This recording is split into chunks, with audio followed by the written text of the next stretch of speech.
Welcome to Influence Matters, the show for purpose driven leaders who are ready to turn their expertise into influence and their story into impact. I'm your host, Clara Rose. I'm a literary consultant, publishing strategist, and creator of the spoken book method.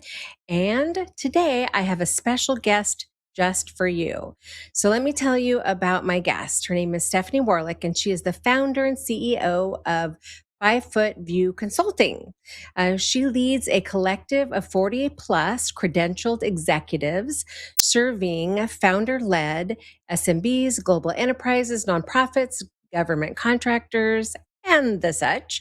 Known as the Fixer, Stephanie brings 30 plus years of functional expertise spanning operations, HR, FP&A, quality, procurement, government contracting.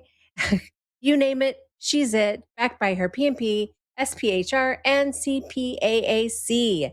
She is the creator of the Genuine Fractional Credential and the 5 Foot View Fractional Expert Collective, which is a mouthful, isn't it? In 2025, she won 3 Stevie Awards, including Gold for the Book of the Year for her bestseller, Dark and Silent Office.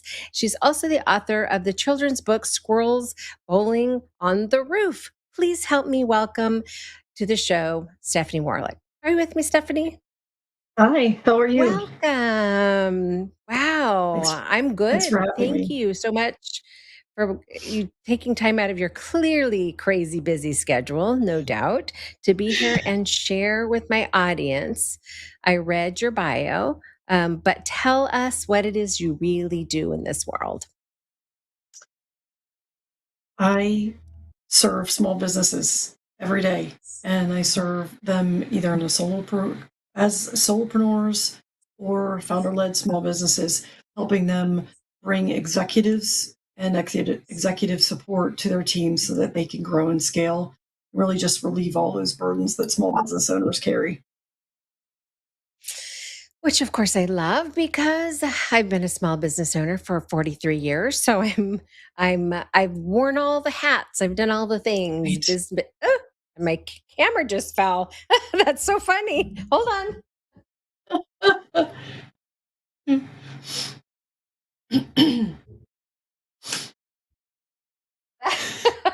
I have never had my camera fall before. So, there you go. I'm totally fine if you are. I have no pride in that kind of thing. If you want to restart, I'm happy to restart, but I don't care. How about you? We're good? I'm I'm good. Okay.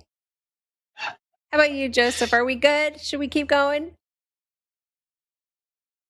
Okay, we're gonna just keep going. All right. So there you have it. That's when your camera falls over, you just roll with it. Okay, let's refocus. Isn't that all of small Back to business though, whatever. right? Yes, Entrepreneurship and that's small small business, it's business just you just right that's there. your everyday, right? It's being Yeah, agile enough. You have a plan, but having the absolutely flexibility and true. agileness to know that sometimes we have to take a Yeah. redirection to stay on track. Yes, I call it a pivot. Um, and I actually years ago I thought I have to write this book, The Pivot, because I think it's a part of the entrepreneurial journey. Absolutely. Things happen, right? And so you learn to just pivot, right? And the point of a pivot, if you don't have any understanding about a pivot, it's from basketball. Because when I was young, I played basketball. I was like one of the taller kids in junior high. And then, so I played basketball. And then the next year, I was one of the shortest kids. so everyone grew but me. So I didn't play basketball anymore. But pivoting was all about stopping, planting a foot so that you could pivot a new direction. Right. And so that's what I'm talking about in business. Sometimes you have to stop, plant a foot so you can get your bearings and then turn and go a different direction. Right. That's, Anyway, I'm going to write that book one day. um, but And you taught me I started something, talking Clara. about, did You I? just taught me you did I love that. because you're gonna laugh at me. I was gonna say I thought pivot came from Ross on Friends. Pivot, pivot. Oh, I love that. I love that reference. You know what? It's funny. We do that in our house, right? When somebody's being funny, they'll go pivot.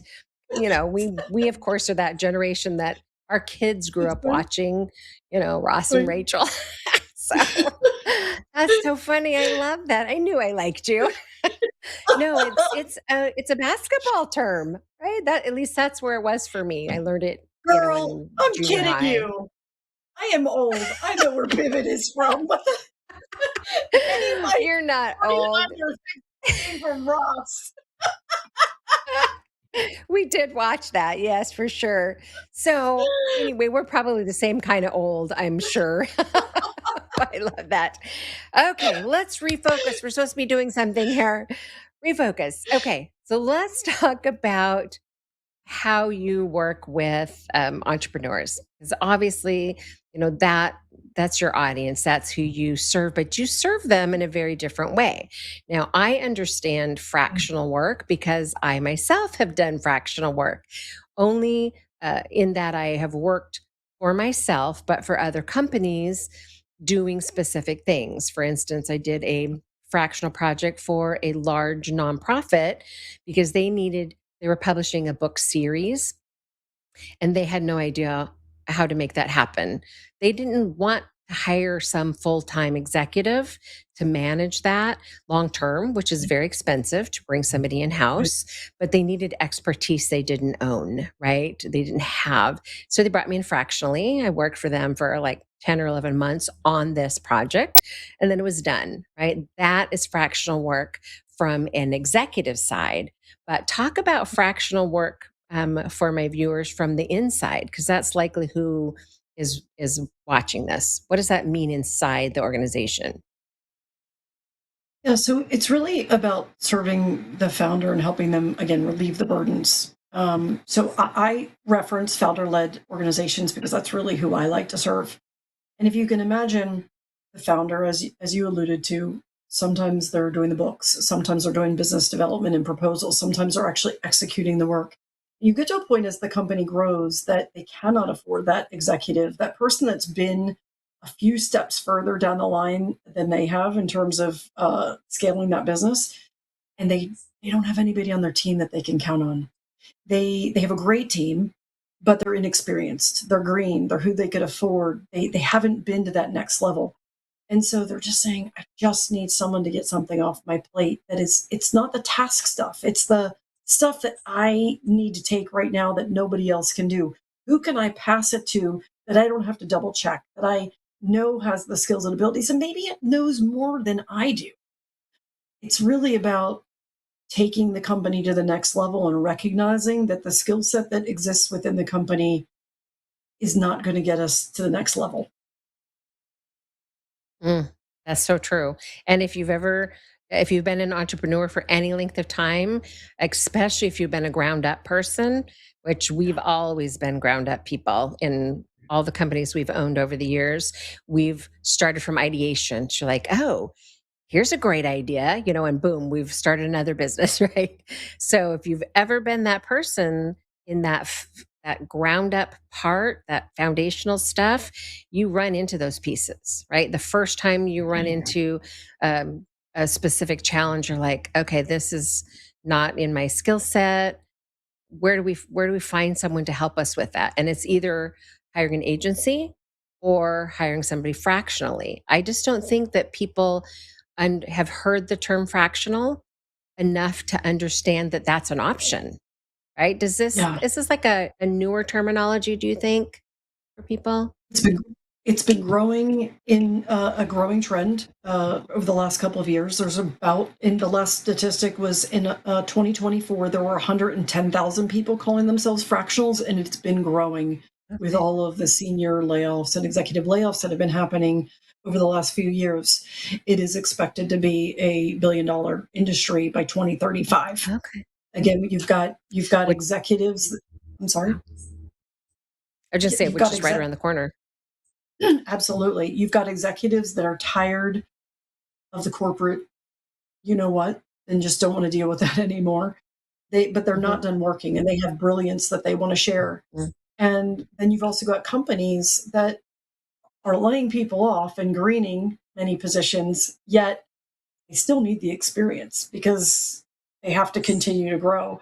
And so there's a little bit of a mismatch right now between what who's out there in the marketplace and what companies need and can afford. And the stand in the middle, I call it stand in the gap, is that fractional. It's Mhm. giving the companies an affordable executive, an affordable expert, an affordable, frankly, any role. Fractional doesn't need to be executive. I tend to focus on Mhm. executives, Sure. but a fractional can be really at any role. The difference between a fractional and a consultant, in my opinion, is that a fractional, and even a little bit differently than what you were saying, is that I think I forget the words that you use where you just compared it, but fractionals tend to go in and embed. They don't advise. Oh, you Right. were talking about agency, and that's what made me think. So an Right. agency's Right. on the periphery, right? They work for someone else. They come in and serve, and they step out. Fractionals really embed, and they behave as if they're one of the Mm. company, and they stay there until the job gets done. They execute. They can certainly perform strategy, but really they get the job done. And it could be a long-term engagement. It could also be Mhm. an interim engagement, which is because a key stakeholder left and a position just needs to be filled for a 3 to 4 month time period, or maybe a project. Right. Which is, I've done fractional projects, but I have seen Yeah, others, and I don't think they used the word fractional. I think that it was freelance, or right, they weren't actually using that terminology until recent years, but I've seen a yeah, lot of people do working in that way because it's a necessary part of going from small to medium size as a company, right? Somebody's got to fill that absolutely. gap. And the small Yeah, business owner, entrepreneur really needs an entrepreneur, right? Someone to come inside the business. You're calling it embedding it, right? That's it. The entrepreneur acts like an entrepreneur, but it's not their enterprise, it's somebody else's. But they come in and yeah, bring that same mindset. I think it's about mindset, right? Into the organization and become like embedded, become an integral piece or part of it during their term, yeah, whatever that term yeah. looks like, whether short term or long I term. 100%. And I love the term entrepreneur in the general corporate space. You actually shared that term with me recently. We were talking about the third book that I hope to write, and I'm so glad I found you Mm-hmm. after books one and two. Um, but it's about having an owner mindset. It is really about owning it. This is my responsibility. And Hmm. sometimes consultants, and this is not, I get a lot of flack for um, individuals thinking that I am not supporting consultants. I absolutely support consultants when there's a need. Consultants do tend to advise and step away. I was that small business owner Hmm. that I paid the last $5,000 I had to bring in some advisory services, and it was the 90s. So they dropped down a 6-inch binder on my desk and said, "Here you go, do all of this." And I remember Do just like this. tears starting to come down my face Oh, when all I haven't right. even eaten today. I haven't seen my kids in 3 days. When am I going to do all that? I thought you were going to help me do that. And so that's really the difference. So whereas a fractional really just Mhm. takes it until it gets done, and it could be 3 years, it Right, could be 18 years, it could be 18 months. We right. get the job done and help the little birds fly from the nest Yes. until they Oh. go to the next stage. I love that. I love that. Now your group though is your you're essentially you're the pairing, right? You're the go-between, right? You find the people who Yeah. have the need and you find the people who have the expertise, and then you're the catalyst. Is that a Yes. fair Yes. assessment? Yeah. Someone called me the fractional matchmaker. I'm deciding whether I like that term or not. But yeah, I think my greatest skill with my 30 plus years of HR experience is identifying individual skills and abilities and optimizing them and putting them in a place that needs those skills and abilities, and really kind of hearing also the founders' challenges and making sure that they understand what they need is someone to solve the root cause challenge, not what they think is the challenge. So, an example of that might be recently I had a founder call me and say he needed a salesperson and a BD person because while he loved doing it and he was great at it, he needed more. And I suggested to him, well, maybe you don't need more BD in sales. If you love doing it, you should keep doing it. Maybe we need a chief marketing officer to come in and develop a marketing strategy for you so that there's an engine running behind the scenes, always feeding you those leads to make the sale. He said, oh, I didn't think of that. So he was putting on the band-aid as opposed to looking at the root cause and solving that reoccurring problem that he was seeing year after year after year, which was not generating enough leads.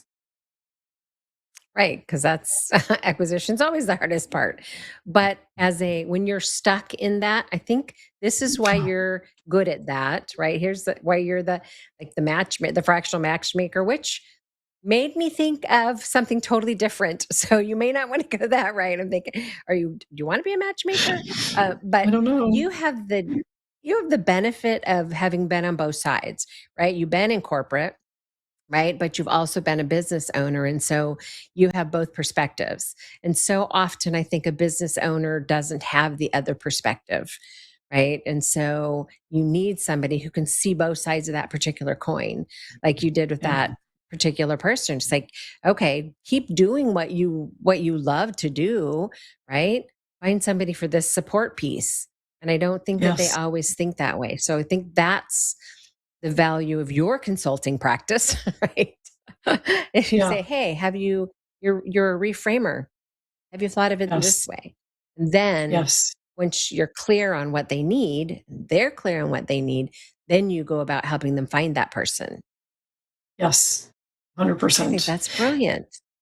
And through discovery, Brilliant. we do, yeah, when an owner and a founder's hair is on fire, again, they're working night and day, they haven't taken a vacation or they work every vacation every weekend. It's really hard to see. It's really hard to see the details of what's going on because you have this perception of what it's like and where the challenges are.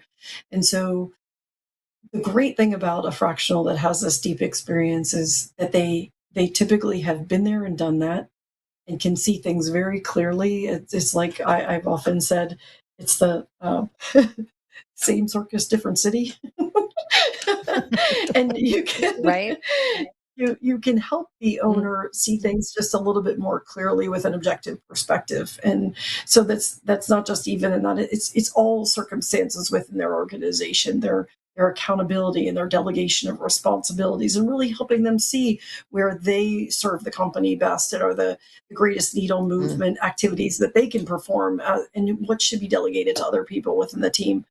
And particularly in the roles that I serve in COO, that's one of the Mm. great things that we do. But we have a full C-suite of professionals available in all disciplines that an organization could need. So no matter what they're coming to you for, you're like, "Okay, I got a person that does that specifically." I think the Yes, challenge and for them is. No, go ahead. I was going to say, and often they need more than one. As soon as they buy in and Mm, understand the value of a fractional and how far they can move things along, particularly because fractionals don't get they get embedded in the company, but they don't get embedded in the drama and the day to day stuff. Right? They come in right. and they're the hours that they spend are very concentrated. I'm sure you've seen that in your work. Mhm, You don't get mhm. mired in all of the other stuff. So highly productive and full of execution, and so once they buy into that concept, it's not uncommon to go from a CFO to a CMO or then add a CHRO because they're continuing to grow. And then, oh, by the way, now we need more systems. So we need a CTO. And the Mm, fact that they can have one contract and one invoice is super helpful because otherwise they're going to this nice. company for this company for this. And Right, gosh, nobody wants to redline one more contract. So, right. Well, and beyond that, it's managing all that, right? When you've yes, got people yes, coming from 5 different directions to meet your needs, managing all that, I think, could become a nightmare, right, for a small business owner who's trying to take on less, right, not yes, more. So one more yes, thing to manage is not what they're after. So I love that you totally. offer a one-stop shop. Now, let's look at it from the other side because of course, I guess I'm a small business owner and as well, so I'm both sides of it, but I love the fractional work from the fractional worker side of things, right? I love the Yeah. flexibility of that. Um, how do you find the people to to bring in for fractional work? And what does that side look like? If there's somebody watching this going, oh, I'm an expert in X, I would love to work fractionally. Like, how do they make that happen? Yeah. Oof, there's a variety of ways that we bring fractionals in. I do get about 2 to 3 dozen people a week reaching out to me. They have awareness from the LinkedIn posts that we do, or the ads, the marketing, lots of referrals. So we also conduct webinars several times a week to help educate people. I market fractionals. I am educating employers all the time about the value of the fractional market, so folks see that. I market to industries to say, hey, we've got experts that can help you. And then I market individuals. And so all of those artifacts and pieces of information are out there. So people kind of come our way. And the reason they would come our way, as opposed to some of the other marketplaces that are out there, is that we offer what's called a genuine fractional credential. And we did that because of the 110,000 people that are out there. And many people are calling themselves fractional right now that are just putting that on their resume as a placeholder because they're in between jobs and waiting for a permanent placement. And that's causing a trust recession in the fractional marketplace right now. So I developed this credential so that employers would say, okay, here's the house where the genuine fractionals live. And I'm going to go there because I know this person is not going to leave me in 3 weeks when they, in fact, get another full time job offer that they've been waiting for. So a variety of ways, but we do market regularly to say, hey, we want the best of the best, and employers, this is where the best of the best live. I love that. Plus, you're vetting them, right? So you're not just, you can't just come join the club, you know. I hadn't really thought Yeah. about fractionals in that way, people using that term as a placeholder, right? I'm just going to say I'm a fractional so it doesn't look like I'm unemployed while I wait for the perfect job. Or I'm just going to do this until the perfect job comes along. But I suppose that is a risk if you're not from a managed um, organization like your organization, right? So people who are It is a fractionals for risk. you, they're there on purpose, right? They want to work fractionally. They're not waiting Yes. for that perfect job to sweep them off their feet and take them. Who would like leave a project right in the middle? Who would do that? That blows my Yeah. mind. People that Yeah, the people that need a full-time salary, and so we do provide a 90-day contract for our clients, and we think while we could be very impactful in less than 90 days, the reason we say 90 days is we want to guarantee that they have a return on their investment after they've worked with us, and then we're month to month after that. And thank you for restating. So we do vet every one of our fractionals. It is a membership-based organization because we're marketing for them every day, but it is not an all or in. And many of the fractional marketplaces are that, and employers have gotten burned. They are hiring those people, and they think they air all their dirty laundry. They let people in all of the systems, and then that person takes another job because they need regular income, and they need insurance. That's another big common thing. But the great news is that that's one of the benefits that we're getting ready to offer our fractionals is insurance. So people can have the quality of life, offer their expertise, and employers can have experts that are affordable and know that they are going to be there for the long haul. And there is a certain kind of person that makes a great fractional in my mind, right? Someone like me who loves the to be able to come in, work on just a project, but not get in the weeds, right? I don't and those people are out there, right? They have an Yeah. expertise, they want to stay in their lane, they want to work in their own lane. Some of my favorite times have been when I have done this project over here and this project over here, right? Different kinds of projects. I love the diversity of it, the challenge of it. So there are people out there who want to share their expertise, but really don't know how um, to market themselves in such a way that they can have that life. And with benefits on top of that, that's 10 times in my book, 10 times better than a full-time job somewhere with benefits, where you get all the drama and the yuck that can come right inside a Yeah. corporation. because you're just there for Yeah, this one thing, right? Stay in your lane, right, do your thing, and go away when you're done. I right. love that. I Yeah, love that and you've when you created say lane, space for people like usually there's me. clear deli Oh, I'm sorry. Sorry, I think we have a little bit No, of a delay. I'm sorry, I didn't mean to overtalk you. I was just gonna no, say, when you say that I, one project or one thing, there's usually clear deliverables. So the lane and the mm, one thing could be a very wide lane of things, but it's very clear. There's an output that is expected of them to deliver at the end of the engagement right. or at the end of certain periods, and that's what's great. It's a little bit more clearly defined, and yeah, avoiding that political drama. I was going to say that one of the fractionals that joined me recently, I want to say he maybe is about early 60s. And the way he phrased it to me was, I may not have a sprint in me anymore, but I have a really fast walk and I've got a lot to give. And what I love about fractional work is that I could spread that among many clients instead of just devoting that to one Mm, employer, because I have a lot of information over 30 years to mm, share. And I thought that was yeah. really, really powerful. And that's a pretty common sentiment of the fractional executives.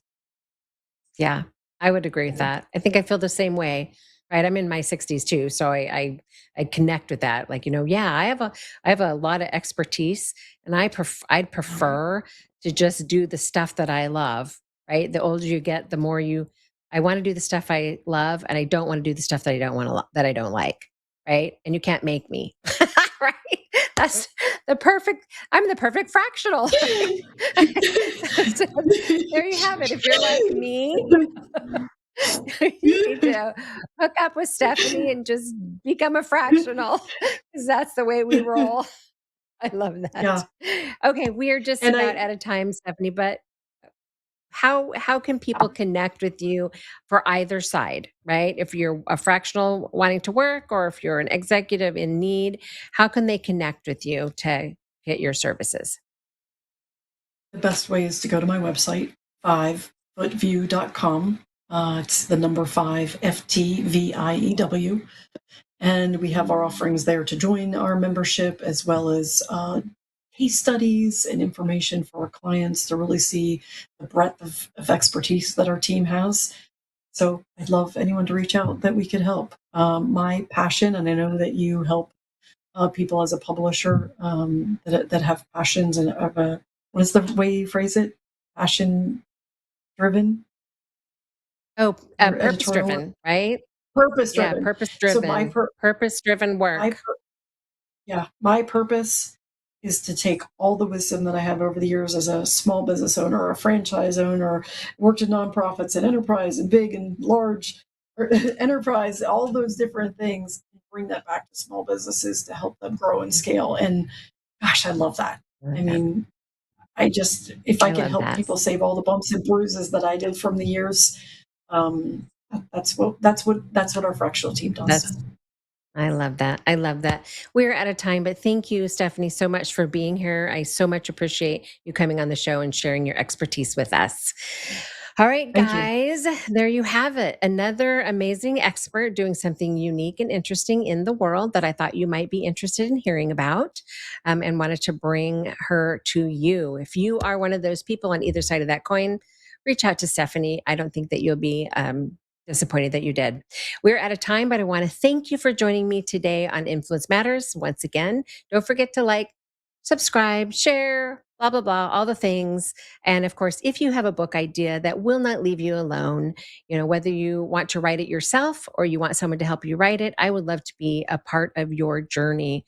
So you can hop on over to thesavvyauthors.com and check us out over there, or you can hop on my schedule at craftingyourmessage.com.